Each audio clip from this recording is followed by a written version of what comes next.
যে আমার নিজের বাপও যদি রসুলকে গালি দেয় আমি তো তাকেও ছেড়ে দিব না।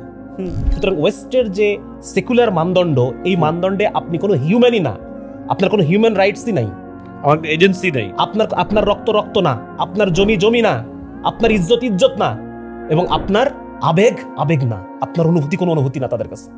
ওই সময় যারা পার্ট সেকুলার ছিল, যেমন শেরে বাংলা ফজলুল হক, মোহাম্মদ আলী জিন্নাহ, তারপর হোসেন শহীদ সরওয়ার্দী, তারা শাতিমের ইস্যুতে যে হত্যা করছে, হত্যা করে জেলে আছে, তার পক্ষে স্ট্রংলি নামছে। জান না ইউরোপে গিয়ে ইহুদিদের তাওরাত নিয়ে, ইহুদিদের কোনো ক্যারেক্টারকে নিয়ে কিছু একটা বলেন না। এটা এখনকার না, এই ব্রিটিশ শাসন আমল থেকে এই ভারতীয় উপমহাদেশে, এই পাকিস্তানে, বাংলাদেশে, এগুলো তো আমরা দেখলাম। কিন্তু মুসলমানদের এই যে আবেগের, বিশ্বাসের যে কেন্দ্রবিন্দু, এটাকে সেকুলার শাসন ব্যবস্থা যে অক্ষতই মানে সুরক্ষা দেওয়ার জন্য কোনো ব্যবস্থা তারা নিতে রাজি না। So what should we do? এটা আমি আরেকটু গভীরে যেতে চাচ্ছি আর কি, একটু ফিলোসফির দিকে যেতে চাই আমি। জুলাই গণঅভ্যুত্থানের ইতিহাস সে লিখলো হাসিনাকে বাদ দিয়ে। একটা কমন গ্রুপে আমরা ছিলাম, তাকে জিজ্ঞাসা করলাম যে বাদ দেওয়ার রিজনটা কি, লজিকটা কি? তো সে বলল শিশু মনে ঘৃণার উৎপাদন সে করতে চায় না। আমার কথা খুব ক্লিয়ার, আল্লাহ এবং তার রাসূলকে পাবলিকের কাছে বিক্রি করে যারা রাজনীতি করতেছে, তারা আল্লাহ এবং তার রাসূলের ইজ্জতের ব্যাপারে, শানের ব্যাপারে কি ভূমিকা রাখলো এটা জনগণ দেখছে। ঠিক আছে, নতুন রাজনৈতিক দল করতে পারবেন, রাজনৈতিক দল বিলুপ্ত করতে পারবেন, আপনি সংবিধান সংস্কার করতে পারবেন, আপনি রাষ্ট্রপতির পদত্যাগের দাবিতে বঙ্গভবন ঘেরাও করতে পারবেন, আপনি এই ফেসিজমকে নির্মূল করার জন্য 32 ভাঙতে পারবেন। কিন্তু যখনই আল্লাহ এবং তার রসুলের দাবিতে, আল্লাহ এবং তার রসুলের প্রতি কটূক্তিকারীদেরকে শাস্তির কথা বলা হয়, তখন স্থিতিশীলতা নষ্ট হয়। এর আগে মুজিবকে নিয়ে গালি দিলে তার অ্যারেস্ট করা হতো। আজকের বাংলাদেশে আপনি জিয়াকে নিয়ে গালি দেন, আপনার খবর হয়ে যাবে। এবং এই জন্য আপনি দায়বদ্ধ, কাল হাসরের মাঠে আল্লাহ এবং তার রাসূল জিজ্ঞাসা করবেন আপনাকে যে তোমার সামনে আমাকে গালি দেওয়া হচ্ছিল, তুমি কি করছো? আমাকে দ দিয়ে গালি দেওয়া হচ্ছিল। আল্লাহ যখন প্রশ্ন করবে কাল হাসরের মাঠে, তোমার সামনে একজন আমাকে দিয়ে গালি দিচ্ছে, আমার রাসূলকে দিয়ে গালি দিচ্ছে তোমার সামনে, আর তুমি নামাজ পড়তেছো, হজ করতেছো, বড় বড় কথা বলতেছো, আর বড় বড় সেমিনার করতেছো, সেই দিন কি জবাব দিব? আপনারা জবাব রেডি রাখেন।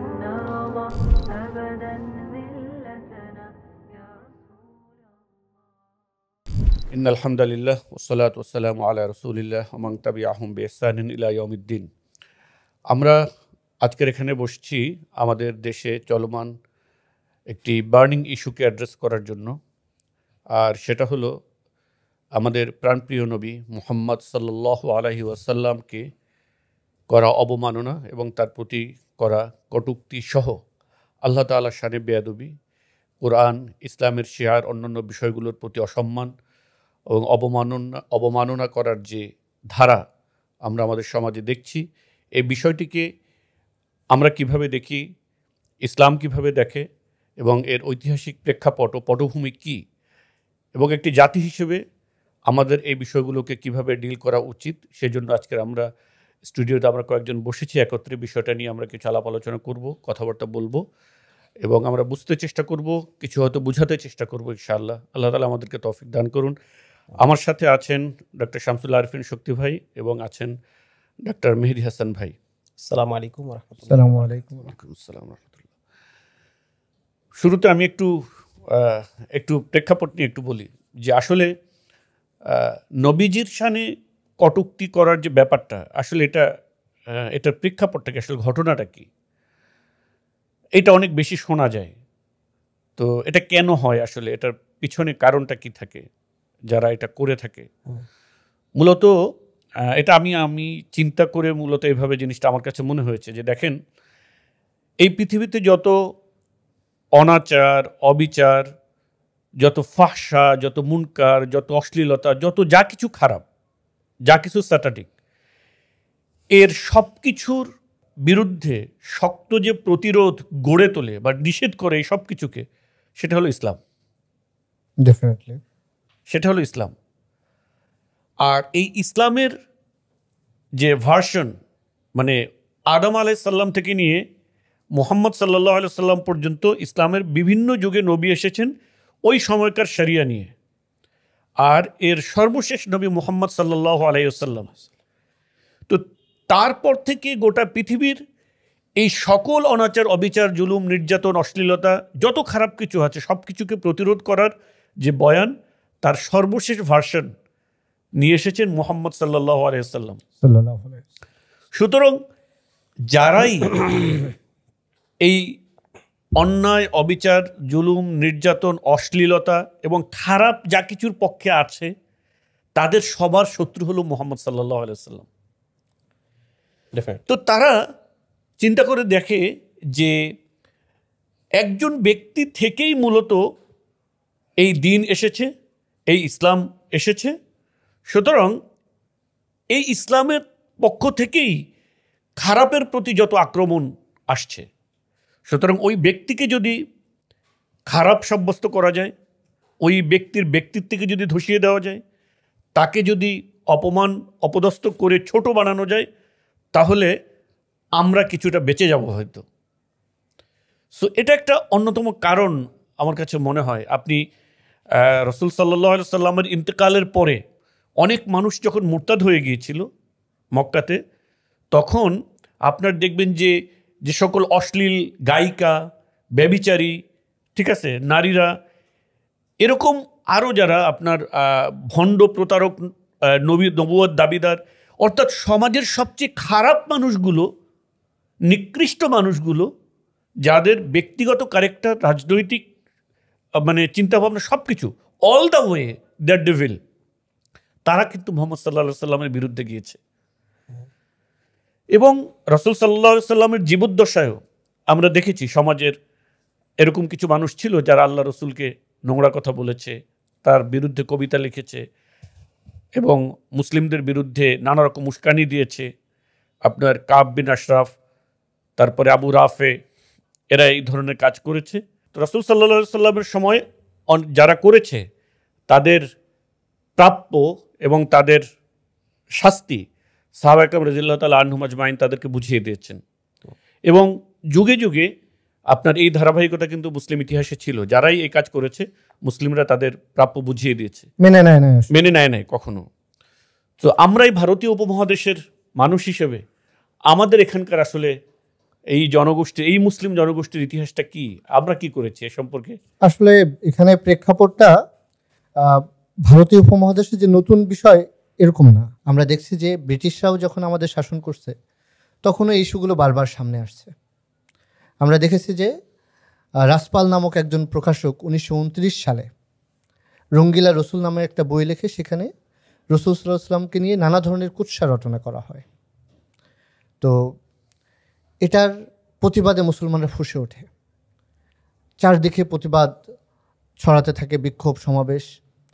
তো এর মধ্যে একটা যুবক, নাম তার ইলমুদ্দিন, সে এই রসুলের শত্রুকে, আল্লাহর শত্রুকে খতম করে দেয়। তো খতম করে দেওয়ার পরে সে গ্রেপ্তার হয়ে যায়। গ্রেপ্তার হওয়ার পরে তার গ্রেপ্তারের প্রতিবাদে মুসলমানরা ফুঁসে ওঠে। এবং এখানে মানে একটা মজার ব্যাপার, সে কিন্তু খতম করার পরে পালিয়ে যায়নি। হ্যাঁ, পালিয়ে যায়নি, সে নিজের স্বেচ্ছায় ধরা দিয়েছে।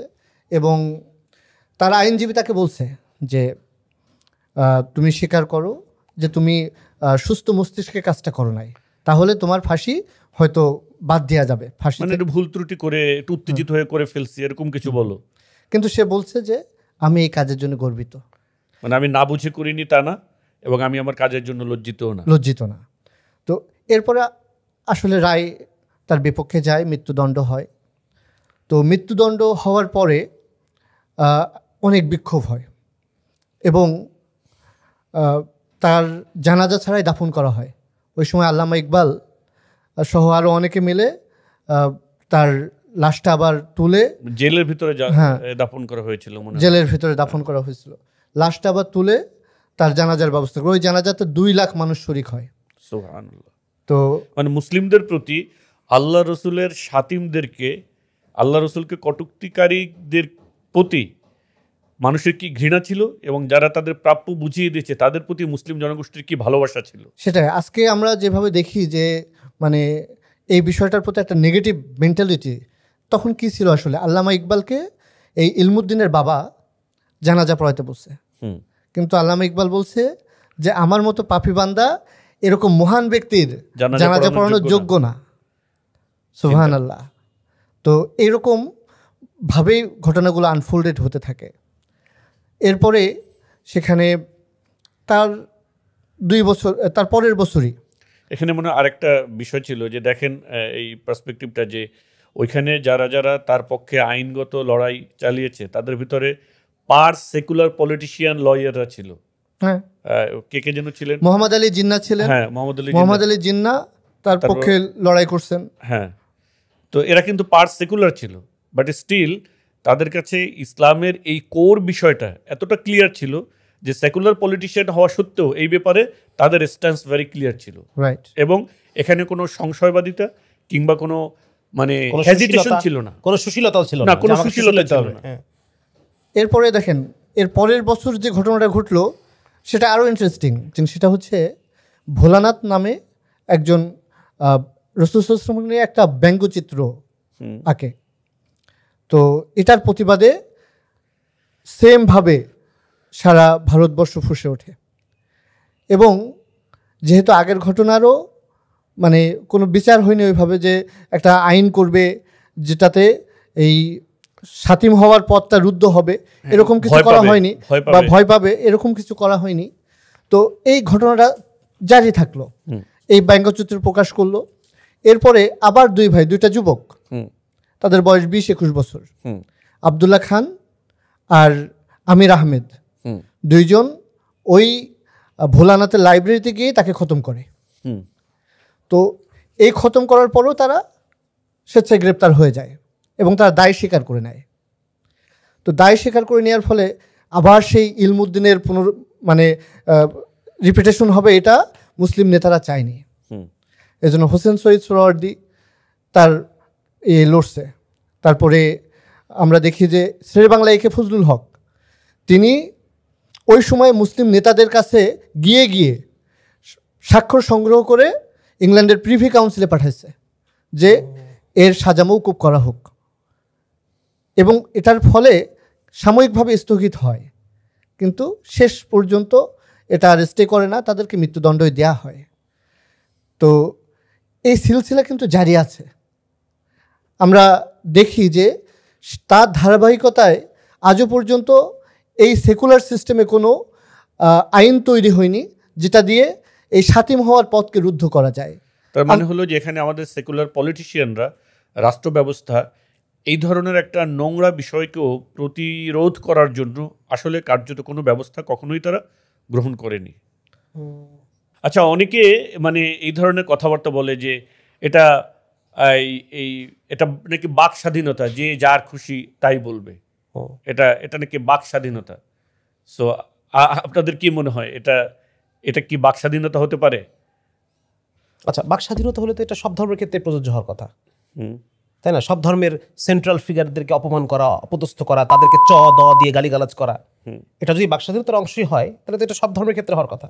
জান না, ইউরোপে গিয়ে ইহুদিদের তাওরাত নিয়ে, ইহুদিদের কোনো ক্যারেক্টারকে নিয়ে কিছু একটা বলেন না, হলোকাস্ট নিয়ে বলেন না, সব বাদ দেন। ইউরোপে আপনার কি বলে হলোকাস্টকে অস্বীকার করাটা, হ্যাঁ, এটা আইনত অপরাধ। তাহলে বাক স্বাধীনতা কোথায়? বাক স্বাধীনতা তাহলে তার মানে আপনি রেসিজম করেন, আপনি ওই নিগ্রোদের ওখানে গিয়ে নিগ্রা বলেন, আপনার মারবে ধরে। মানে আপনার 1942 সালে আমেরিকান সুপ্রিম কোর্টের একটা রায় আছে, ঠিক আছে?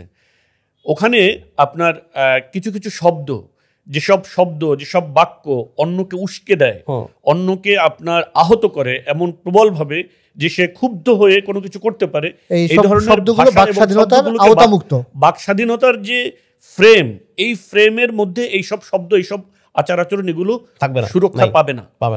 তো এটা কিন্তু একটা, আপনি ওই যে যেমন আপনি বলছিলেন যে আপনি আপনার নিগ্রোদের অঞ্চলে গিয়ে যদি আপনি কাউকে ডাকেন হাই নিগার, মানে এটা তাদের কাছে অ্যাটাকিং, ঠিক আছে? মানে যে কোনো কথা, এটা কিন্তু তারা অন্য অনেক জায়গায় বলে, তারা নিজেদের মধ্যে এটা বলে, কিন্তু অন্য কেউ যখন বলবে তারা কিন্তু এটা, মানে যে কথাটা আসলে আপনি বলেছিলেন যে মূলত তারা তাদের স্বাধীনতার, সকল স্বাধীনতার যে সংজ্ঞা, এই সংজ্ঞা থেকে ইসলাম এবং মুসলিমদেরকে বাদ দিয়ে দিয়েছে, ঠিক আছে? সুতরাং আমরা এখানে যেটা স্পষ্ট করতে চাই সেটা হলো যে আপনি ধর্মকে, ধর্মীয় ব্যক্তিত্ব মানে ধর্মীয় গ্রন্থকে, ধর্মের কেন্দ্রীয় ব্যক্তিকে, রাসূল সাল্লাল্লাহু আলাইহি সাল্লামকে, আল্লাহকে নোংরা কথা বলবেন আর এটাকে বাকস্বাধীনতা বলে চালাবেন, এটা আসলে কখনো চালাতে পারবেন না। এটার কোনো আইনগত কোনো ভিত্তি নাই। যদি আপনারা এটা এরপরও করতে চান, তাহলে কিছু মানুষ আসলে দাঁড়িয়ে যাবে। আপনি যতই তাদেরকে থামাতে যাই, যদি আপনি আল্লাহ রসুলকে গালি দেওয়াকে আপনার বাক স্বাধীনতা বলতে চান, তাহলে কিছু লোক তার হাতের স্বাধীনতা নিয়ে দাঁড়িয়ে যাবে। এটাকে রক্ষা করতে পারবেন না, কোনো কিছু কাজ কোনোভাবেই সম্ভব না, এটা কোনোভাবেই সম্ভব না। এই যে সাপ্লাই 2013 সালে, এটা ভাই আমি একটা ভিন্ন দিকে আপনাদের একটু দৃষ্টি আকর্ষণ করতে চাচ্ছি, যে অ্যাকচুয়ালি আপনি খেয়াল করলে দেখবেন যে এই সেকুলার যে বিশ্ব ব্যবস্থা, এইখানে প্রত্যেকের আবেগের জায়গা আছে, প্রত্যেকের আবেগকে মূল্যায়ন করা হয়। একজন ট্রান্সজেন্ডার থেকে শুরু করে নিয়ে একজন সমকামী, তাকে হার্ট করা যাবে না। একজন সমকামী যখন এইডস কাউন্সিলিং এর জন্য যাচ্ছে, তখন বলা হচ্ছে যে একজন ডাক্তার তার লাইফস্টাইল নিয়ে তাকে কোনো কথা বলতে পারবে না, প্রশ্ন করতে পারবে, সে যেন অফেন্ডেড ফিল না করে। একজন বাচ্চা তার বাবা মা তাকে শাসন করবে, সেখানে বলা হচ্ছে যে বাচ্চা ট্রমাটাইজ হতে পারে। মানে এই সেকুলার ওয়ার্ল্ড সিস্টেমে প্রত্যেকের ফিলিংসের জায়গা আছে। আপনি শুধু মুসলমানদের কোনো জায়গা নেই। আপনি ওয়েস্টে কোনো জায়গায় গিয়ে আপনি যে কোনো ইহুদিদের বিরুদ্ধে কোনো কথা বলতে পারবেন না, অ্যান্টিসেমিটিক বলে আপনাকে এমনভাবে সেখানে ব্যাশিং করা হবে, আপনি আর সমাজে কোথাও মুখ দেখাতে পারবেন না। হলোকস্টের ব্যাপারে কথা বলা না, আপনি হিটলারের পক্ষে কোনো কথা বলতে পারবেন না। হলোকস্ট অস্বীকার করলে আপনি শাস্তি হবে।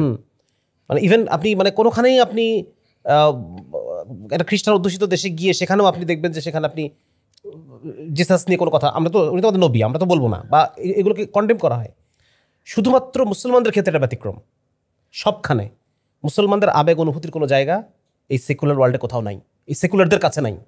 তথাকথিত সেকুলার্স যারা, তারা আপনাকে বাক স্বাধীনতার কথা বলবে, তারা আপনাকে মানে বিভিন্ন নিয়ম কানুন দেখাবে, হাইকোর্ট দেখাবে, তারা আপনাকে বলবে যে সমস্ত ধর্মের এখানে আমাদের স্কোপ আছে, সব ধর্মকে আমরা সমান চোখে দেখি, সেকুলারিজম সমান চোখে দেখে, কিন্তু বাস্তব ব্যাপারটা তা না। আমরা 25 সালে এই যে এই ঘটনাটা ঘটলো, আমরা দেখতে পাচ্ছি যে 2013-তে যে হেফাজতের উত্থানটা ঘটলো, সেটার প্রেক্ষাপট কি? সেটার প্রেক্ষাপটও কিন্তু এই রাসূল সাল্লাল্লাহু আলাইহি ওয়াসাল্লামের নামে কটূক্তি, অবমাননা, এগুলোর প্রেক্ষাপটে নবীজির ইজ্জত বাঁচাতেই কিন্তু মুসলমানদের এই অনুপম উত্থান ঘটেছিল। তার মানে বারবার মানে এই ইস্যুটাকে এমন ইস্যু এটা যে এটা মুসলমানদের দমায় রাখা যাবে না। তাদের যত ভয় ভীতি দেখান, তারা কিন্তু পিছপা হবে না এই ইস্যুতে প্রাপ্য বুঝাই দিতে। আমরা দেখছি যে এরপরেও আলটিমেটলি কোনো সলিউশন আসে নাই। এই পথকে কোনো সরকারই রুদ্ধ করার চেষ্টা করে নাই, আইন করে বা কোনোভাবে তাদেরকে শাতিম হওয়ার রাস্তাটা বন্ধ করে দেয় নাই। তো এটা আমরা আলটিমেটলি এই 2025 সালেও দেখতে পাচ্ছি যে একজন কবি, সে রাসূল সাল্লাল্লাহু আলাইহি ওয়াসাল্লামের নামে কটূক্তি করলো এবং এমন ধৃষ্টতাপূর্ণ শব্দ ব্যবহার করলো যেটা মুখে আনা যায় না। তারপর সে গ্রেপ্তার হলো। সেটার প্রতিবাদে রাখাল রাহা নামক এই নরকের কীট আল্লাহর শানে একই রকমভাবে শব্দ ইউজ করলো। কিন্তু আমরা কি দেখতে পাচ্ছি যে আজকের এই যে ইন্টারিম গভর্নমেন্ট, এখানে একটু দুজন মিলে প্রতিবাদ হলে তারা নীতি চেঞ্জ করছে, ওখানে একটু মানে ভয় দেখানো হলেই অনেক কিছু চেঞ্জ হয়ে যাচ্ছে। কিন্তু এই বিগত বেশ কয়েকটা দিন আমরা তৌহিদ জনতা যে পরিমাণ প্রতিক্রিয়া দেখালো এই ইস্যুটা নিয়ে, রাখাল রাহারকে আসলেও কিছু হয়েছে না? কিছু হয়নি, কিছু হয়নি। এই যে এনসিটিভি আসলে কি তার বিরুদ্ধে কোনো ব্যবস্থা নিচ্ছে? না, সে তো রাখাল নিজের পোস্টেই তো সে বলেছে যে আমি 31শে ডিসেম্বর আমার এনসিটিভির সাথে সব সম্পর্ক শেষ। এনসিটিভি বলতে পারতো, একটা অফিশিয়াল একটা স্টেটমেন্ট দিতে পারতো যে এই ব্যক্তি এখানে ছিল, এর জন্য অন্তত তারা লজ্জা প্রকাশ করতে পারতো যে এমন ব্যক্তিকে আমরা এখানে এনেছিলাম, এর জন্য আমরা লজ্জিত। এনসিটিভির নামটা এই ন্যাশনাল ইস্যুতে জড়িয়ে পড়ছে এবং আমরা কমিটমেন্ট করছি সামনে থেকে আমরা কাউকে নিয়োগ দেওয়ার ব্যাপারে সতর্ক থাকবো যেন এই ধরনের মানে ইসলাম বিদ্বেষী লোকেরা যেন। তাহলে এই যে ইস্যুটা মানে একটু সেটেল হওয়ার মতো ভাইব আসলো যে তাকে বিচার দিয়ে মানে শাস্তি দেওয়া হয়েছে বা অপসারণ করা হয়েছে, এটা আসলে কেন? তাহলে এই যে ফেসবুকে এইটা হলো গিয়ে আপনার সরকার এই ব্যাপারটাকে নিউট্রালাইজ করার জন্য কোন ট্রান্সপারেন্ট এবং অনেস্ট কোনো পদ্ধতি অবলম্বন করেনি, বরং তারা ওই যে মিডিওকার বা বিভিন্ন চ্যানেল ব্যবহার করে এমন কিছু কথা মার্কেটে ছড়িয়ে দিতে চেয়েছে যেন আপনি মনে করেন যে এটা আসলে সলভ হয়ে গেছে। সে আসলে সলভ হয়ে গেছে এরকম একটা ভাইব ক্রিয়েট করতে চায় পানি ঢেলে দিয়ে, কিন্তু সে আসলে প্রবলেম সলভ করতে চায় না, এটাকে জিয়ে রাখতে চায়। আসলে এখানে কোনো বিচারই হয়নি, তার মানে রাখাল রাহা বহাল তবিয়তে আছে, তার গায়ে ফুলের টোকাটাও পড়ে নাই। সরকার আমাদের এই যে তৌহিদি জনতা বা মুসলমানদের, এটা সব মুসলমানের তো আসলে প্রাণের ইস্যু, এটা এই জায়গাটা অ্যাড্রেস করার কোনো চেষ্টাই সরকারের পক্ষ থেকে আমরা এখনো পর্যন্ত দেখতে পাইনি। তো আসলে এখন কি করা উচিত তাহলে? ভাই আপনার মানে এই যে সরকারের যে এই অবস্থা, মানে আমরা তো দেখলাম যে এটা এখনকার এই ব্রিটিশ শাসন আমল থেকে এই ভারতীয় উপমহাদেশে, এই পাকিস্তানে, বাংলাদেশ, এগুলো তো আমরা দেখলাম, কিন্তু মুসলমানদের এই যে আবেগের বিশ্বাসের যে কেন্দ্রবিন্দু, এটাকে সেকুলার শাসন ব্যবস্থা যে অক্ষতই মানে সুরক্ষা দেওয়ার জন্য কোনো ব্যবস্থা তারা নিতে রাজি না। So what should we do? এটা আমি আরেকটু গভীরে যেতে চাচ্ছি আর কি, একটু ফিলোসফি দিকে যেতে চাই আমি। হ্যাঁ, সেটা হচ্ছে যে রেনেসা এনলাইটেনমেন্ট পিরিয়ড হয়ে যে নতুন চিন্তাধারা আসছে, আগে তো সব কিছু ছিল ধর্মকেন্দ্রিক চিন্তা, ওয়েস্টে ছিল খ্রিস্ট ধর্মকেন্দ্রিক, আমাদের ছিল ইসলাম ধর্মকেন্দ্রিক চিন্তা। তো রেনেসা এনলাইটেনমেন্ট পিরিয়ড হয়ে আমরা একটা সেকুলার চিন্তা পাইলাম, যেখানে ধর্মের আগের জায়গাটা থাকলো না, ধর্মের যে বিষয়গুলো, এই বিষয়গুলোকে গৌণ, এগুলোকে গৌণ মনে করা হলো, যে এগুলো আসলে আমাদের দুনিয়ার যে ম্যানেজমেন্ট, এখানে ধর্মের ইস্যুগুলা কোনো বড় কোনো ইস্যু না, এগুলা ছোট সাইড ইস্যু। তো এই জায়গা থেকে আমরা যে আধুনিক রাষ্ট্র দেখতে পাই, আধুনিক যে আইডিওলজিসগুলো আমরা দেখতে পাই, এই জায়গায় আসলে ধর্মের মানে আমাদের এই ধর্মীয় আবেগের কোনো জায়গা নেই, এটাকে খ্যাত মনে করা হয়। হ্যাঁ, আপনি যখন একটা ফোরামে গিয়ে আপনি ধর্মীয় আবেগ থেকে কোনো কথা বলবেন, তখন আপনি দেখবেন যে আপনি ইনভ্যালিড হয়ে গেলেন, মুহূর্তের মধ্যে আপনি অপাঙ্ক্তেয় হয়ে গেলেন, আপনি মানে আপনাকে তারা করতেছে না, তারা আপনাকে ট্রল করে কিছু মানুষ দেখবেন, আপনার কিছু মুসলিম নামধারী, তারা আপনাকে আরো ট্রল করে নিজেরা পশ হওয়ার চেষ্টা করবে, নিজেরা জাতে ওঠার চেষ্টা করবে। এগুলো আমরা বহুবার দেখছি, এবং এটা ওই যেটা কাঠামোগত ইসলাম বিদ্বেষ যে ব্যাপারটা, ইভেন মুসলমানদের নিজেদের মধ্যে একটা ইসলাম বিদ্বেষ, এইটার একটা বহিঃপ্রকাশ এই জিনিসটা। তার একটা যে জিনিসটা আমি আসতে চাচ্ছি সেটা হলো যে ওয়েস্টার্ন ফিলসফিতে একজন মানুষ বা হিউম্যান, আপনি তখনই হিউম্যানের মর্যাদা পাবেন যখন you create your own values. ঠিক আছে না? ওই আমরা জানি যে রেনে দেখার বিখ্যাত কথা আছে, আই অ্যাম কি, I think therefore I am. আমি যেহেতু নিজে স্বাধীনভাবে চিন্তা করতে পারি, অতএব আমি অস্তিত্ববান। তাহলে পরে আপনি তখনই একজন হিউম্যান বা একজন পার্সন, একজন ব্যক্তি হবেন যখন আপনি নিজের ঠিক বেঠিক নিজের সিদ্ধান্ত নিতে পারবেন। কিন্তু আমরা মুসলিমরা তো সেরকম না। আমরা মুসলিমরা আল্লাহর দেওয়া যে বিধিনিষেধ, আল্লাহর দেওয়া যে স্ট্যান্ডার্ড, আমরা সেটাকে ফলো করি, আমরা এটাকে ভালোবাসি। সুতরাং ওয়েস্টের যে সেকুলার মানদণ্ড, এই মানদণ্ডে আপনি কোনো হিউম্যানই না, আপনার কোনো হিউম্যান রাইটসই নাই, আমার এজেন্সি নাই, আপনার রক্ত না, আপনার জমি না, আপনার ইজ্জত না, এবং আপনার আবেগ না, আপনার কোনো অনুভূতি না তাদের কাছে। এটা হচ্ছে একদম ডিপ ফিলোসফির কথা বললাম। সুতরাং সেকুলার এই ওয়ার্ল্ডে মুসলমানদের আবেগের কোনো জায়গা নেই, এটা হচ্ছে সবচাইতে সত্য কথা। মানে হলো এর উপরে কোনো সত্য কথা নেই। তার মানে হলো যে আমাদেরকে যদি আমাদের আবেগের মূল্য পেতে হয়, তাহলে আমাদেরকে অবশ্যই আলটিমেটলি এমন একটা রাষ্ট্র এবং সমাজ ব্যবস্থা বিনির্মাণ করতে হবে যার নিয়ন্ত্রক হবে ইসলাম, যার নিয়ন্ত্রক হবে। এছাড়া কোনো গতি নেই, আপনার আবেগের মূল্য নাই। যার কারণে আমি একটা বিষয় বলি যে একটু আগে শক্তি বলতেছিল যে মানে নানাভাবে ট্রল হতে বা কোণঠাসা হতে ইসলামপন্থীদের মধ্যে একটা ইনবিল্ট ইসলাম বিদ্বেষ বা হীনমন্যতাই বলা যায়, হীনমন্যতা ডেভেলপ করছে। আমরা একটু আগে ঘটনা দেখলাম না, যে ওই সময় যারা পার্ট সেকুলার ছিল, যেমন শেরে বাংলা ফজলুল হক, মোহাম্মদ আলী জিন্না, তারপর হোসেন শহীদ সরওয়ার্দী, তারা শাতিমের ইস্যুতে যে হত্যা করে জেলে আছে, তার পক্ষে স্ট্রংলি নামছে, তারা কোনো কন্ডেম করে না। কিন্তু আজকে আমরা কি দেখতে পাচ্ছি? আজকে আমাদের এই যে সমাজ, একটা ইস্যু চলতেছে, আমরা এখন কিন্তু একটা চলমান ইস্যুর মধ্যে আছি। সেই ইস্যুটা কি? আল্লাহ এবং তার রসুলের নামে কটূক্তির ইস্যু। সেই ইস্যুটা নিয়ে ইসলামপন্থীদের যে প্রতিক্রিয়া, ইসলামপন্থী রাজনৈতিক দলগুলো বলেন বা বিভিন্ন মানে বড় বড় ব্যক্তিত্বের কথা বলেন, তাদের যে প্রতিক্রিয়া, এটা কি আসলে এরকম হওয়া উচিত ছিল নাকি আরেকটু বেশি হওয়া উচিত? আপনি চিন্তা করেন যে আজ থেকে 100 বছর আগের সেকুলারদের প্রতিক্রিয়া নিয়ে উই আর স্যাটিসফাইড, বাট এখনকার সময় ইসলামী রাজনীতিক ব্যক্তিবর্গের প্রতিক্রিয়া নিয়ে আমরা স্যাটিসফাই হতে পারছি না। মানে আমি দুঃখের সাথে বলতে চাচ্ছি ভাই যে আল্লাহ এবং তার রসুল কে বিক্রি করে যারা রাজনীতি করতেছে, আমার কথা খুব ক্লিয়ার, আল্লাহ এবং তার রসুলকে পাবলিকের কাছে বিক্রি করে যারা রাজনীতি করতেছে, তারা আল্লাহ এবং তার রসুলের ইজ্জতের ব্যাপারে, শানের ব্যাপারে কি ভূমিকা রাখলো এটা জনগণ দেখছে। তারা আপনারা কিসের রাজনীতি করবেন? আপনাদের মূল রাজনীতির যে এজেন্ডাই তো এটা, আল্লাহ তার রসুল ইসলাম। এই জায়গায় এসে আপনারা এইটার পরিচয় দিলেন যেটা আজ থেকে 100 বছর আগে সেকুলার রাইটস অনেক হাই স্ট্যান্ডার্ডের পরিচয় দিচ্ছে। এটাকে আমার তো মনে হয় যে আপনার সেই, আমি অনেক সময় বলে থাকি যে এটা আমি রিলেট করতে পারতেছি এই ঘটনাটার সাথে, যে মক্কার সেই কাফিরদের, মানে মক্কার সেই আইয়ামে জাহিলিয়াতে আমরা আবু তালেবের ঘটনা পড়েছি যে আল্লাহর প্রতি কিরকম বিশ্বাস ছিল তার, ওই আব্রাহার ঘটনায়। তার মানে ওই সময় কাফির মুশরিকদের যে পরিমাণ আল্লাহর প্রতি ঈমান ছিল, আজকের আমাদের অনেক মুসলমানদের এটা নাই। আর এই 100 বছর আগে মানে মুসলমান সমাজের সেকুলার, যদিও খুব এটা অক্সিমোরন, ঠিক আছে, মুসলমান সমাজের সেকুলার পলিটিশিয়ানদের এই আল্লাহ এবং তার রসুলের ইস্যুতে যে মানে যে দায়িত্বশীল আচরণ তাদের থেকে আমরা পেয়েছি, এখন অনেক ইসলামিক রাজনীতিক ব্যক্তিদের থেকে আমরা সে আচরণ পাচ্ছি না। আচ্ছা ভাই, ইস্যুটাকে আমি একটু এভাবে দেখতে চাই, রাজনৈতিক দলগুলোর কথা আসছে তো এখানে আসলে মানে এটা একটা বহুদিন ধরে মানে চলে আসা হীনমন্যতার বহিঃপ্রকাশ, আমি বলবো। এখানে এটাকে মার্জিনালাইজড করার সুযোগ নাই।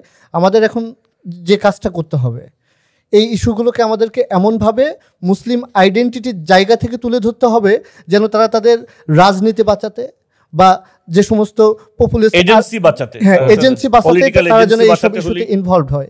আমরা দেখছি, আমরা এই ইস্যুটাকে এমন পর্যায়ে নিয়ে যেতে পারছি যে অনেকেই কিন্তু শেষ পর্যন্ত কথা বলতে বাধ্য হয়েছে, তাই না? অথচ আমরা আশা করছিলাম যে তারা আমাদেরকে লিড করবে। ঠিক আছে, আশা থাকবে, আশাবাদ থাকবে, কিন্তু আলটিমেটলি সবাই সবসময় একরকম রেসপন্স করবে না। আমাদেরকে ওই জায়গাটাতে আসতে হবে এবং বাকিদেরকে ওই জায়গাটাতে নিয়ে আসতে হবে। যে কথাটা শক্তি ভাই বলেছিলেন যে আমাদের হিউম্যান এজেন্সিকেই কবর দিয়ে দেওয়া হয়েছে মুসলমানদের, আপনাকে সেই এজেন্সি সমাজে অ্যাকচুয়ালি ফিরিয়ে আনতে হবে, তখন আপনার এই প্রতিক্রিয়াটা এরকম হতে হবে। ডেফিনেটলি আমার কনসার্ন এই জায়গাটা, এই পোলারাইজেশনটা সমাজে তুলে আনতে হবে। আপনি দেখেন পাশের দেশে উগ্র হিন্দুত্ববাদ এমনভাবে মাথাচাড়া দিচ্ছে বা তারা তাদের এজেন্সিটাকে এমনভাবে প্রতিষ্ঠিত করতে পারছে যে কংগ্রেস, যাদেরকে আমরা সেকুলার মনে করি, যে ওই হিন্দুত্ববাদের সাবস্ক্রাইবার তারা না, লাস্ট ইস্যুতে মমতা ব্যানার্জি পর্যন্ত হিন্দুত্ববাদের অ্যাপিস করতে বাধ্য হয়েছে, তাই না? তো তার কাউন্টার পার্ট হিসেবে আমরা এখানে যে আত্মপরিচয়ের রাজনীতি, সেটাকে ওইভাবে সামনে আনতে পারছে না, যার কারণে আমাদের ইসলামের নামে যারা রাজনীতি করতেছে তাদেরকেও আল্লাহ রসুলের ইস্যুতে আমরা ওই রকম সরব পাচ্ছি না। আজকে আমি একটা কথা বলি যে তারা তো সিস্টেমের ভিতরেই আছে, তো সিস্টেমের ভিতরে থেকে তাদের যে কাজগুলো করা দরকার ছিল, অ্যাটলিস্ট নতুন কাউকে সাতিম হওয়ার পথে বাধা দেওয়ার যে প্রচেষ্টাগুলো, তারা কি সেগুলো আসলে করছে? করে নাই। আজকে কি বলা হচ্ছে প্রতিক্রিয়াশীল, বা আমাদেরকে যে এত প্রতিক্রিয়া কেন দেখাচ্ছি, আজকে বলা হচ্ছে এটা কিভাবে ডিল করবেন? মানে হলো যে আপনাকে আপনার গায়ে আঘাত করা হয়েছে, আপনি এবার আঘাতকারীর বিচার চাচ্ছেন, আপনি প্রতিক্রিয়াশীল, আঘাতকারী নয়। তো আঘাতটা আমি আপনার শরীরে আঘাত করার কথা বলেছি, আসলে আঘাতটা কোথায় করেছে? আমাদের অন্তরে। দেখেন, আমাদের ভালোবাসার কেন্দ্রবিন্দুতে আঘাত করছে। তৌহিদি জনতাকে প্রতিক্রিয়াশীল বলা আর হামাসকে জঙ্গি বলার মধ্যে পার্থক্য কি? কোনো পার্থক্য আছে না? হামাস, ফিলিস্তিনিরা, তাদের সব কিছু কেড়ে নেওয়া হয়েছে। এখন যখন তারা বলতেছে আমার জায়গা ফেরত দাও, তাদেরকে বলা হচ্ছে তোমরা জঙ্গি, তোমরা শান্তি বিনষ্টকারী, তোমরা। আর একই রকম ভাবে তো আপনি লক্ষ লক্ষ কোটি কোটি মানুষের অন্তরকে হার্ট করবেন। মা বাপের চেয়ে বেশি তারা যাকে ভালোবাসে, সে আল্লাহকে, part of our faith, part of our ঈমান, আল্লাহ এবং তার রাসূলকে, বাবা মার চেয়ে বেশি ভালোবাসা। হ্যাঁ, আল্লাহকে এবং তার রাসূলকে আপনি দিয়ে গালিগালাজ করবেন।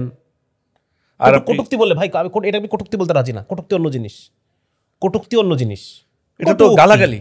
এটা গালাগালি। গালিগালাজ করতেছে, চ দিয়ে দ দিয়ে উক্তি গালিগালাজ যদি একটু কটু হয় সেটাকে আপনি কটুক্তি বলেন, হ্যাঁ। কিন্তু এই যেসব নোংরা শব্দ ব্যবহার করছে এটা তো কটুক্তি না, এটা কোনো straight গালাগালি। মানে এটা প্রতিক্রিয়াটাই এখন স্বাভাবিক। এখন আপনি যদি বলেন যে আমার আব্বাকে আপনি গালি দিবেন, এটা আপনার বাক স্বাধীনতা, হ্যাঁ, এটা তো কোনো স্ট্যান্ডার্ডে বাক স্বাধীনতা না। ইভেন ওয়েস্টার্ন সেকুলার স্ট্যান্ডার্ডও এটা বাক না, স্বাধীনতা এটা পর্যায়ে পড়ে না, কখনো না। যে আপনি অযৌক্তিকভাবে আপনি আমার বাপমাকে গালিগালাজ করবেন। না, এই যে সুতরাং এটাকে- প্রতিক্রিয়াশীল তারা বলছে আমাদেরকে, আমাদেরকে প্রতিক্রিয়াশীল বলা আর ফিলিস্তিনিদেরকে জঙ্গি জঙ্গি বলা। সন্ত্রাসী বলা একই জিনিস। একই জিনিস। আমি আমি মানে পয়েন্টটা অন্যদিকে নিয়ে যেতে চাই একটু, যে আমাদেরকে যে প্রতিক্রিয়াশীল বলছে, এই প্রতিক্রিয়াশীল হওয়া থেকে মানে হওয়ার পথটা বন্ধ করার জন্য তারা কি করছে, তাদের দুইটা করণীয় ছিল। কিন্তু একটা হচ্ছে, আমরা দেখছি এর আগে মুজিবকে নিয়ে গালি দিলে তার অ্যারেস্ট করা হতো। আজকের বাংলাদেশে আপনি জিয়াকে নিয়ে গালি দেন, আপনার খবর হয়ে যাবে, আপনার মানে এক গ্রুপের অনুভূতিতে আঘাত লাগবে। তো আমাদের যে কালেকটিভ এত বড় হিউজ পপুলেশনের অনুভূতি আঘাত দেওয়ার পরেও রাখার কিছুই হলো না। সে সরকার এই জিনিসটাকে, ক্রিয়াটাকেই বন্ধ করার কোনো রাস্তায় হাঁটলো না। তাকে গ্রেপ্তার করতে পারতো, অ্যাটলিস্ট এনসিটিভিতে একটা লিটার ইস্যু করতে পারতো যে সে এনসিটিভি থেকে তাকে এনসিটিভি থেকে অবাঞ্ছিত ঘোষণা করা হলো, আর কোনো প্রজেক্টে সে তাকে রাখা যুক্ত হবে হতে পারবে না। এবং এই ধরনের কোনো লোককে আর রাখা হবে না। হ্যাঁ, তারপর প্রতিক্রিয়া বন্ধ করার রাস্তা কিন্তু সরকারের হাতে ছিল, সরকার সেটা চায়নি। সরকার পাত্তাই দিল না, মানে পাত্তা দেওয়ার বিষয় না, এখানে বিষয় হচ্ছে এটা আমি বলবো সরকার একটা সেলফ ডিস্ট্রাক্টিং পথে হাঁটছে। এটা হ্যাঁ, আমি এটা এইভাবে পোট্রে করবো এটাকে, কারণ এই সাতিমের ইস্যুটা, আল্লাহ এবং নবীকে নিয়ে কটূক্তি করার ইস্যুটা মুসলমানদের প্রাণের ইস্যু। এই ইস্যুটাকে হুমকি ধামকি দিয়ে এটা থামানো যাবে এটা না, গোটা ইতিহাস এটার হুমকি ধামকি দিয়ে থামানো যাবে না। এখানে কোনো কিছু কাজ করবে না আপনার। আমরা দেখছি ইলমুদ্দিনদের থামায় রাখা যায়নি। আমরা এখনো হ্যাঁ, এখন ওরা মানে বলতেছে, আমরা যদি এটা বলি যে এই ইস্যু এটা গোটা মুসলিম ইতিহাসের সংগ্রামের একটা অংশ, কেন্দ্রবিন্দু। ডেফিনেটলি এই ইলমুদ্দিনদেরকে কখনো আপনার থামিয়ে রাখা যায়নি এবং থামিয়ে রাখা যাবে না।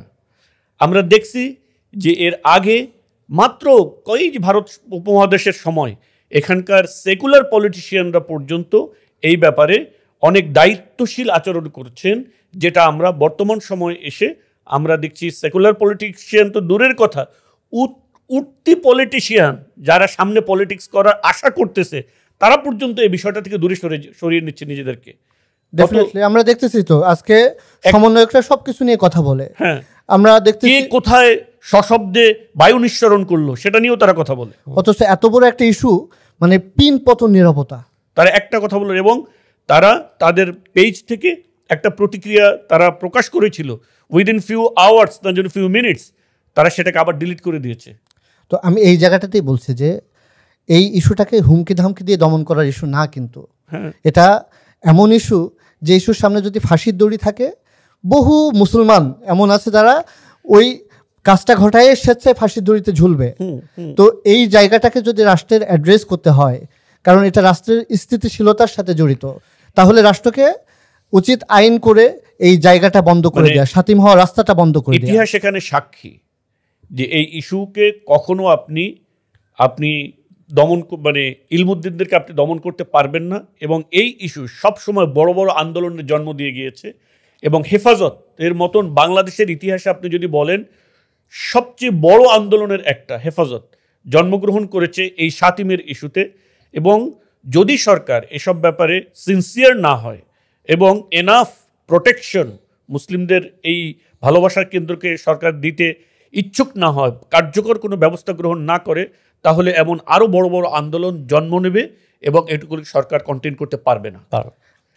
কোনো কথা কাজ করবে না, কোনো আইন কাজ করবে না, কোনো আপনার সান্ত্বনাবাণী কাজ করবে না, কোনো ফাঁসির দড়ি কাজ করবে না, কোনো শাস্তি কাজ করবে না। আপনি যা কিছু বলেন সব কিছু ভেঙে যাবে, এখানে তছনছ হয়ে যাবে, যদি মুসলিমদের এই ভালোবাসার কেন্দ্রবিন্দুকে রক্ষা করার জন্য সরকার কার্যকর ব্যবস্থা গ্রহণ না করে। এখানে আরেকটা বিষয় আছে যে এই স্থিতিশীলতার কথা বলছে ওরা। অনেকেই বলছে কিন্তু যে রাষ্ট্রের এরকম নাজুক একটা অবস্থায় আমরা কেন এরকম এই ইস্যুটাকে নিয়ে এত হাইপ তুলতেছি বা এই ইস্যুটাকে নিয়ে এত প্রতিক্রিয়া দেখাচ্ছি, তাতে নাকি রাষ্ট্রের স্থিতিশীলতা নষ্ট হবে। তো এই বিষয়টাকে আসলে মানে কেমন আসলে ওদের যে ইস্যুগুলো আছে সেই ইস্যুগুলোতে ওরা কথা বলছে বা তখন হাইপ তুলছে, তখন প্রতিক্রিয়া দেখাচ্ছে, কিন্তু সেটাতে রাষ্ট্রের স্থিতিশীলতা নষ্ট হচ্ছে না। আপনি চোর ডাকাত নিয়ে কথা বলতে পারবেন, ঠিক আছে, রাষ্ট্রের স্থিতিশীলতা নষ্ট হবে না। আপনি সংবিধান সংস্কার নিয়ে কথা বলতে পারবেন, নতুন রাজনৈতিক দল করতে পারবেন, ঠিক আছে, নতুন রাজনৈতিক দল করতে পারবেন, রাজনৈতিক দল বিলুপ্ত করতে পারবেন, আপনি সংবিধান সংস্কার করতে পারবেন, আপনি রাষ্ট্রপতির পদত্যাগের দাবিতে বঙ্গভবন ঘেরাও করতে পারবেন, আপনি এই ফেসিজমকে নির্মূল করার জন্য 32 ভাঙতে পারবেন। কিন্তু যখনই আল্লাহ এবং তার রসুলের দাবি, আল্লাহ এবং তার রসুলের প্রতি কটূক্তিকারীদেরকে শাস্তির কথা বলা হয়, তখন স্থিতিশীলতা নষ্ট হয়ে যায়। স্থিতিশীলতা বজায় রাখার দায়কে শুধু আমাদের।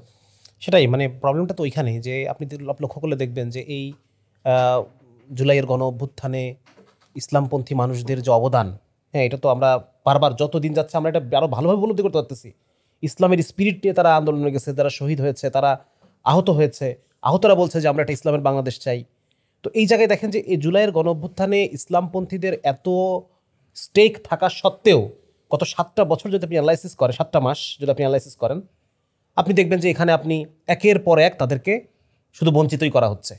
একের পর এক আপনি দেখবেন যে তাদের কখনো তাদেরকে পাঠ্যপুস্তক কমিটিতে রাখা হচ্ছে না, তাদেরকে পাঠ্যপুস্তক কমিটিতে না রেখে রাখা হচ্ছে আবু সাঈদের মতো একজন মুরতাদ কুরআনিস্টকে রাখা হচ্ছে, অগ্রহণযোগ্য একজন আলেমকে রাখা হচ্ছে। হ্যাঁ, আপনি দেখবেন যে নারী কমিশন কোরআনের বিরুদ্ধে সুপারিশ করতেছে, মানে সেই কমিশনের মধ্যে একজনও ইসলামপন্থী কোনো নারী সেখানে নাই, ঠিক আছে না? এরকম একের পর এক দেখবেন যে আপনি রাষ্ট্রের সর্বোচ্চ পর্যায় থেকে কিছুই ঘটে নাই, হাওয়ার উপরে তৌহিদি জনতাকে গালিগালাজ করে, তৌহিদি জনতাকে জুলুম অত্যাচার করার প্রত্যয় ব্যক্ত করে তারা কথাবার্তা বলতেছে। তো এই যে মানে রাষ্ট্রকে স্থিতিশীল রাখার দায় কি এদের কারো নাই? রাষ্ট্রের নাগরিক কি শুধু আমরাই, নাকি ওরাও নাগরিক আছে? না, সব দায় আমাদের। তাই যদি হয় তাহলে পরে দায় শুধু আমাদের কেন? আপনি ক্রিয়া বন্ধ করতে না পেরে প্রতিক্রিয়াকে কেন দায় চাপাচ্ছেন? আপনি ক্রিয়ার উপরে দায় চাপান, যারা ক্রিয়া করতেছে সেই ক্রিয়াকে আপনি ঠান্ডা করেন, তাদেরকে আপনি থামান। আপনারা তো আসলে কৃতজ্ঞ না। ওরা বলে যে ওরা স্বাধীনতা এনে দিছে, আপনারা এইসব করে স্বাধীনতাকে বিনষ্ট করতেছেন। আপনাদের কৃতজ্ঞ হওয়া উচিত। ওরা যা ইচ্ছা তাই করবে, কোনো সমস্যা নেই। আপনি যদি আপনার ইস্যুতে প্রতিক্রিয়া ব্যক্ত করেন, আপনি অকৃতজ্ঞ। এইরকম একটা ন্যারেটিভ এখন আসছে। এটা তো সেই কে দিয়েছে মতন হয়ে গেল। সেটাই, কে দিয়েছে, স্বাধীনতা কে দিয়েছে, মোবাইল ফোন কে দিয়েছে, সবকিছু বন্ধ করে দিয়ে বসে থাকবো। মানে এই যে হাসিনা আমলের যে কথাগুলো, মানে এখন মনে হচ্ছে যে আমাদের সারা জীবন নত হয়ে থাকতে হবে, আমরা কৃতজ্ঞ, তোমরা দিয়েছো, আমরা কৃতজ্ঞ। এখানে আসলে মানে হাসিনার বাবা যেরকম ছিল, দেশ আমি দিয়েছি, আমি যা বলবো তাই শুনবা। হাসিনা যেরকম বলতো যে আমি তোমাদেরকে সবকিছু দিয়েছি, আমি যা বলবো তাই শুনবা। এখন আবার নতুন আসছে, আমি তোমাদেরকে স্বাধীনতা দিয়েছি, তোমরা আমাদের গোলামি করবা। এটা ঠিক আছে, তারা আসলে এই গণঅভ্যুত্থানের নেতৃত্ব দিয়েছে, তাদের প্রতি ডিউ রেসপেক্ট। কিন্তু আমরা তারা দিয়েছে, রক্ত জনগণ দিয়েছে, রক্ত এদেশের মুসলিম জনতা দিয়েছে। সুতরাং আপনি এত ছোট করেন, এত ছোট যা মনে করেন এত নয়, একটু ছোট করার স্কোপ নাই। আমি যদি বলি যারা এখন নেতৃত্ব দিচ্ছে তাদের চেয়ে 1000 গুণ বেশি ত্যাগ স্বীকারকারী জনতা মুসলিম জনতার ভিতরে আছে। এখন এটাই সমস্যা যে তারা আমাদেরকে মনে করতেছে যে আমরা তাদের দয়ায় বেঁচে আছি, এই দেশে তাদের দয়া ইসলাম পালন করতেছি। যাই হোক, এখন আসলে বিষয় যেটা হচ্ছে যে আমাদের এই 7 ইস্যুটাকে এত সহজে ছেড়ে দিলে আসলে হবে না। খুব দুঃখের একটা বিষয় যে এত কিছু করার পর রাখাল রাহার নিয়ে কোনো রাখাল রাহার বিচারই হলো না কোনো। সে কি করছে আসলে আপনি শুরু থেকে দেখেন যে পাঠ্যপুস্তক ইস্যুতে জুলাই গণঅভ্যুত্থানের ইতিহাস সে লিখলো হাসিনাকে বাদ দিয়ে। একটা কমন গ্রুপে আমরা ছিলাম, তাকে জিজ্ঞাসা করলাম যে বাদ দেওয়ার রিজনটা কি, লজিকটা কি?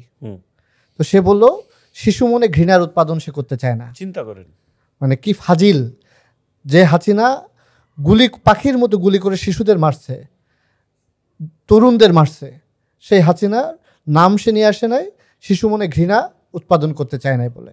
তাহলে ওই যে সেই পাকিস্তানিদের যে নাম এতদিন পর্যন্ত, সে কিন্তু আবার পুলিশের নাম নিয়ে আসছে, তাহলে সে পুলিশের প্রতি ঘৃণার উৎপাদন করতে চায় নিশ্চয়। যাক, সেটা গেল 1 নাম্বার।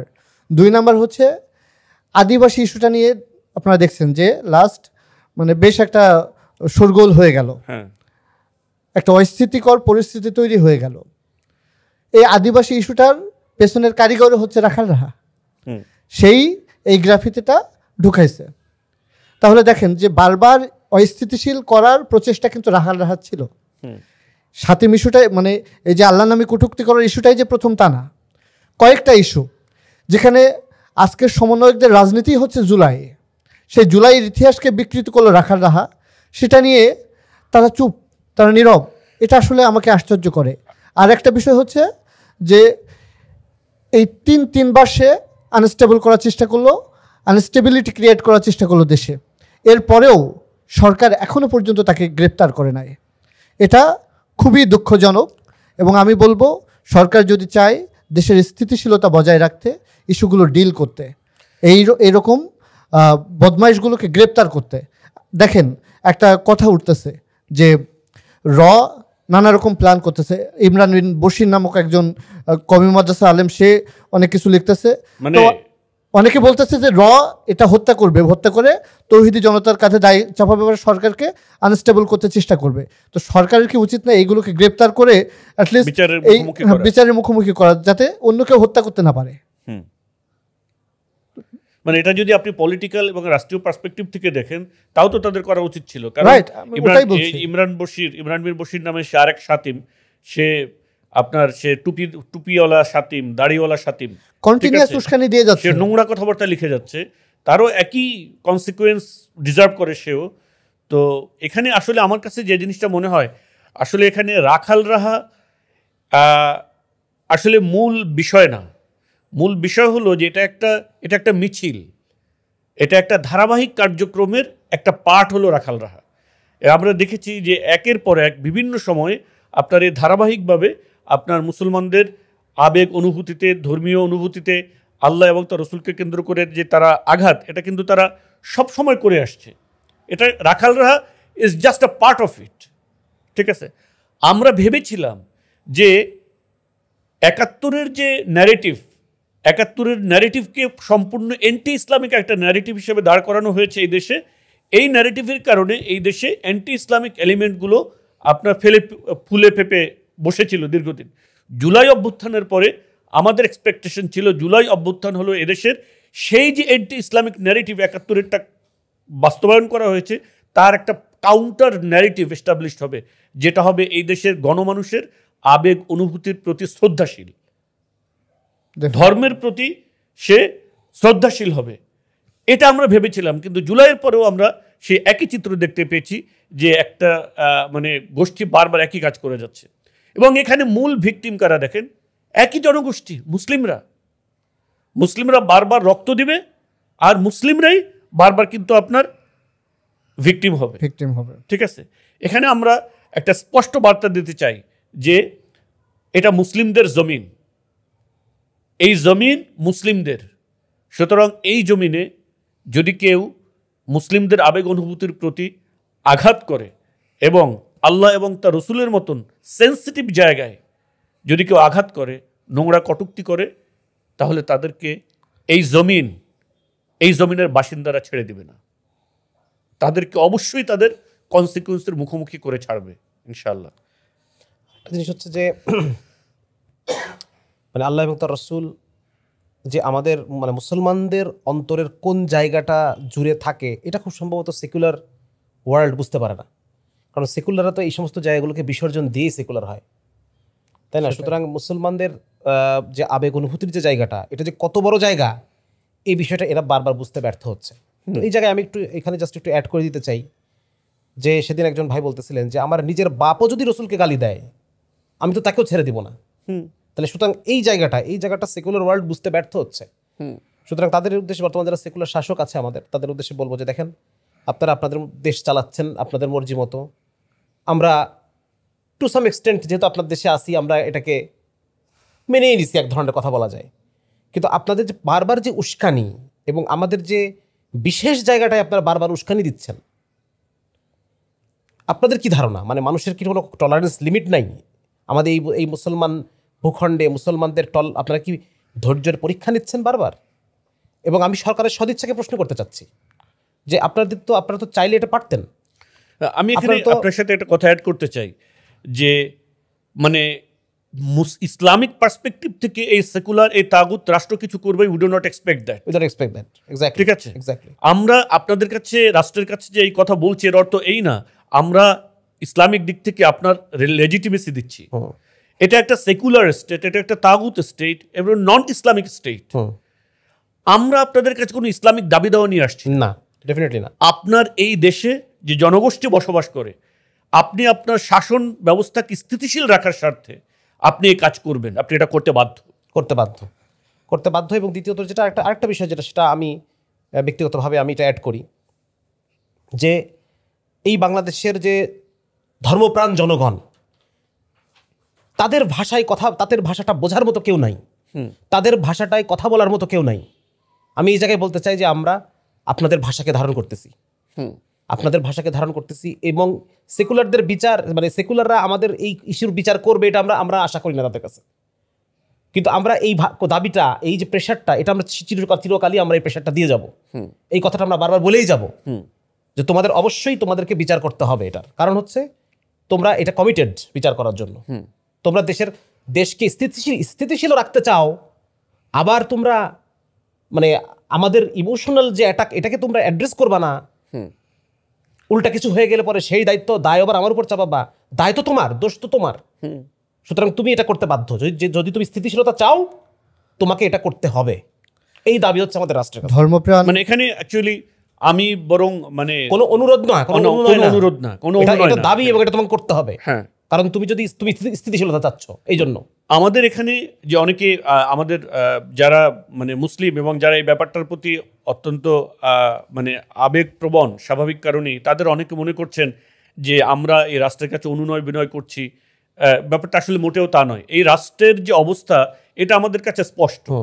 এখানে আমাদের কোনো মানে আমাদের আন্ডারস্ট্যান্ডিংয়ে কোনো ফাঁক ফোকর নেই যে এটা একটা non Islamic state, definitely secular state. আমরা যে জায়গাটা থেকে এই দাবিগুলো জানাচ্ছি সেটা হলো যে এখানকার ওলামা ইকরাম দীর্ঘ সময় ধরে আমরা দেখেছি যে তারা একটা নন ইসলামিক স্টেটের মধ্যে থেকে কিভাবে ব্যাপারটাকে ডিল করা যায়, তারা এক্ষেত্রে সরকারের সাথে নেগোশিয়েট করা, প্রেশার ক্রিয়েট করা, এই পদ্ধতিটা বেছে নিয়েছেন। কারণ আমরা যদি কাউকে উস্কানি দেই বা কাউকে যদি আমরা প্ররোচনা দেই, উৎসাহিত করি যে তুমি তাকে মেরে ফেলো, তাহলে ওই ব্যক্তির নিরাপত্তা দেওয়ার ক্ষমতা তো আমার নেই। যদি আমার থাকতো তাহলে আমি তাই করতাম, কিন্তু আমার সে ক্ষমতা নেই। সুতরাং আমরা কাউকে উৎসাহিত করছি না বা কাউকে প্ররোচনাও দিচ্ছি না। ওলামা ইকরাম এই পথটা বেছে নেননি, যেহেতু তাদের এই নিরাপত্তা দেওয়ার ক্ষমতা নেই। তারা সরকারের সাথে নেগোশিয়েট করতে চাচ্ছে, সরকারের উপর প্রেশার ক্রিয়েট করছেন। সো আমরা ওলামা ইকরামের সাথে স্ট্যান্সটা এখানে নিয়েছি যে হ্যাঁ, এইভাবেই ব্যাপারটা হোক। আদারওয়াইজ এদের শাস্তি যে মৃত্যুদণ্ড, এ ব্যাপারে কোনো সন্দেহ নেই। এটা সন্দেহের ঊর্ধ্বে একটা ব্যাপার, এটা কোনো নেগোশিয়েট করার জায়গা নয়।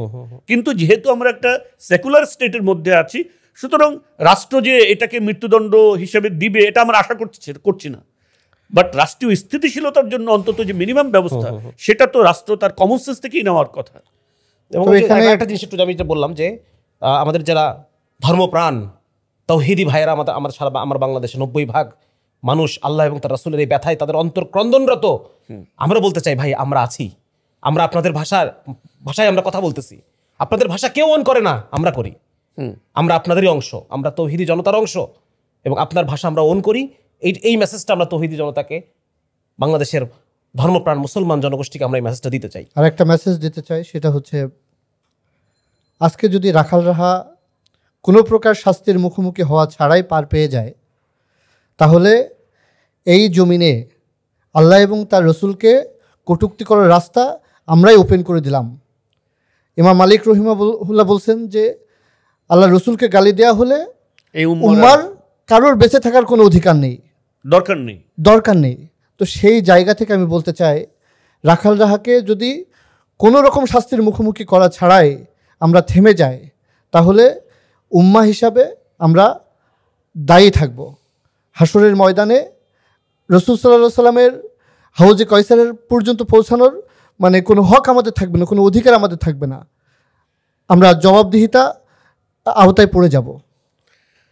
তো আজকে আমাদের যারা অডিয়েন্স, তাদের প্রতি আমাদের যদি পুরো আজকের আলোচনাটা একটু সামারাইজ করতে চাই, সেটা হচ্ছে যে আল্লাহ রাসূল সাল্লাল্লাহু আলাইহি সাল্লাম আমাদের আল্লাহ এবং তার রসুল, এনারা হচ্ছেন আমাদের আল্লাহ এবং তার রসুল, তারা হচ্ছেন আমাদের সম্মানের জায়গা। ঠিক যেরকম একজন স্বামীর কাছে তার স্ত্রীর সম্মান, স্ত্রীর ইজ্জত, হ্যাঁ, এটা যেরকম জায়গায় থাকে একজন স্বামীর কাছে, কোনো কিছুর বিনিময়ে এটার কোনো ধরনের কোনো ক্ষুণ্ণতা একজন স্বামী সহ্য করবে? কখনোই করবে না, যে তার সামনে তার স্ত্রীর সম্মানকে ক্ষুণ্ণ করা হচ্ছে, শ্লীলতাহানি করা হচ্ছে। ঠিক একই রকমভাবে প্রত্যেক মুসলমানের অন্তরে আল্লাহ এবং তার রাসূলের সম্মান এর চেয়ে অনেক উপরে।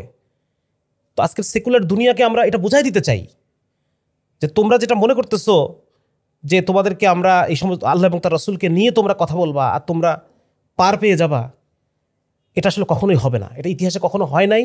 আল্লাহ এবং তার রাসূল হচ্ছে আমাদের অন্তরের মধ্যে ওই জায়গাটায় আছেন, যেটাকে আপনি কোনোভাবেই তোমরা সেকুলার দুনিয়া তোমরা কোনোভাবেই বুঝতে চাও নাই, কখনো হয়তো বুঝতে পারবাও না। কিন্তু এই জায়গায় আঘাত পড়লে পরে একজন মুসলমান সে মৃত্যুর জন্য তৈরি হয়ে যায়, সে মৃত্যুর জন্য প্রস্তুত হয়ে যায়। একটু আগে ভাই যেটা বলতেছিলেন যে এক সাতেমকে আর ফাঁসির দড়িকে পাশাপাশি রাখলে এরকম লক্ষ কোটি মুসলমান আছে, সে ওটাকে কতল করে সে ফাঁসির দড়ি গলায় নিবে, এই মুহূর্তে নিবে, 2 মিনিটের মধ্যে সেই কাজটা করে সে ফাঁসির দড়ি গলায় পড়বে। সুতরাং এই জায়গায় সেকুলার দুনিয়াকে আমরা সতর্ক করে দিতে চাই, তোমরা সতর্ক হও। যদি খারাপ কিছু দেখতে না চাও তোমরা সতর্ক হও। প্রত্যেকের উপর আমাদের নিয়ন্ত্রণ নাই, কার ইমানকে আল্লাহ তাআলা কোন পর্যায়ে পৌঁছাই দিয়েছেন এটা আমাদের ধারণাও নাই। সুতরাং কে কখন কি করে ফেলবে প্রত্যেক ইন্ডিভিজুয়াল উপর আমাদের কন্ট্রোল নাই। সুতরাং তোমরা উস্কানি দেওয়া বন্ধ করো, এগুলো এমনি ঠিক হয়ে যাবে। তোমরা উস্কানি দেওয়া বন্ধ করো। মুসলমান স্বভাবগতভাবে শান্ত, স্বভাবগতভাবে একজন মুসলমান শান্ত, একজন বিনয়ী। আল্লাহ রাসূল সাল্লাল্লাহু আলাইহি ওয়াসাল্লাম বলছেন মুমিন হচ্ছেন উটের মতো, টেনে নিয়ে গেলে চলো হাঁটা শুরু করে, বসায় দিলে বসে থাকে। আমরা স্বভাবগতভাবে ওই প্রাণী। কিন্তু যদি উস্কানি দাও এবং আল্লাহ এবং তার রাসূলকে নিয়ে যদি উস্কানি দাও, সিংহ হয়ে যাবে। একটা সিঙ্গেল মোমেন্ট আর মুসলমান চিন্তা করবে না কি হচ্ছে না হচ্ছে, কি হবে সামনে। দেশের স্থিতিশীলতা, খালিদ বিন ওয়ালিদ রাদিয়াল্লাহু তাআলা যেটা বলছিলেন খ্রিস্টান আর্মি চিফকে, যে আমার সাথে এমন এক আর্মি আছে যারা মৃত্যুকে ওইভাবে ভালোবাসে যেভাবে তোমরা দুনিয়াকে নারী এবং মদকে ভালোবাসো। সুতরাং মুসলমান হচ্ছে এরকম। সুতরাং আপনারা সাবধান হয়ে যান, আর উস্কানি দিয়েন না। যারা উস্কানি দিচ্ছে তাদেরকে অবিলম্বে আইনের আওতায় নিয়ে তাদের যথাযথ বিচার, মুসলমানের অন্তর যেন ঠান্ডা হয় সেই রকম বিচার আপনারা করেন। আর যারা আজকে অডিয়েন্স যারা আছেন, আপনাদের উদ্দেশ্যে বলতে চাই, এই সেকুলার দুনিয়া কখনো আপনার অন্তরের ব্যথাটা বুঝবে না। তারা আপনার অন্তরের ব্যথাকে নিয়ে ট্রল করবে, উপহাস করবে। আপনি যে কষ্ট পাচ্ছেন, আপনি যে আল্লাহ এবং তার রাসূলের অপমানে জ্বলতেছেন, আর আপনি যে তরপাচ্ছেন, এটাকে তারা ট্রল করবে প্রতি মুহূর্তে। সুতরাং এই সেকুলার সিস্টেমকে আপরুট করতে হবে। এই সেকুলার রাষ্ট্র, সেকুলার আইন, সেকুলার শিক্ষা, এই সেকুলার ব্যবস্থাপনা, এটা সম্পূর্ণরূপে পরিত্যক্ত হয়ে যতদিন না পর্যন্ত ইসলামী কাঠামো প্রতিষ্ঠা হয়, সেই যে কাঠামোর অধীনে অমুসলিমও নিরাপদ, যেই কাঠামোর অধীনে প্রত্যেকটা মানুষ নিরাপদ এবং যথাযথ বিকাশের পরিবেশ সে লাভ করবে, ওই ইসলামী যত কাঠামো যতদিন আসবে ততদিন পর্যন্ত আপনার কলিজার এই কষ্টের কোনো এলাজ নাই, আপনার হৃদয়ের এই কষ্টের কোনো ওষুধ নাই। এটা প্রত্যেকটা মুসলমানকে বুঝতে হবে। এবং এই জন্য আপনি দায়বদ্ধ, কাল হাসরের মাঠে আল্লাহ এবং তার রাসূল জিজ্ঞাসা করবেন আপনাকে যে তোমার সামনে আমাকে গালি দেওয়া হচ্ছিল, তুমি কি করছো? আমাকে দিয়ে গালি দেওয়া হচ্ছিল। আল্লাহ যখন প্রশ্ন করবে কাল হাসরের মাঠে, তোমার সামনে একজন আমাকে দিয়ে গালি দিছে, আমার রাসূলকে দিয়ে গালি দিছে তোমার সামনে, আর তুমি নামাজ পড়তেছো, হজ করতেছো, বড় বড় কথা বলতেছো, আর বড় বড় সেমিনার করতেছো। সেই দিন কি জবাব দিব? আপনারা জবাব রেডি রাখেন।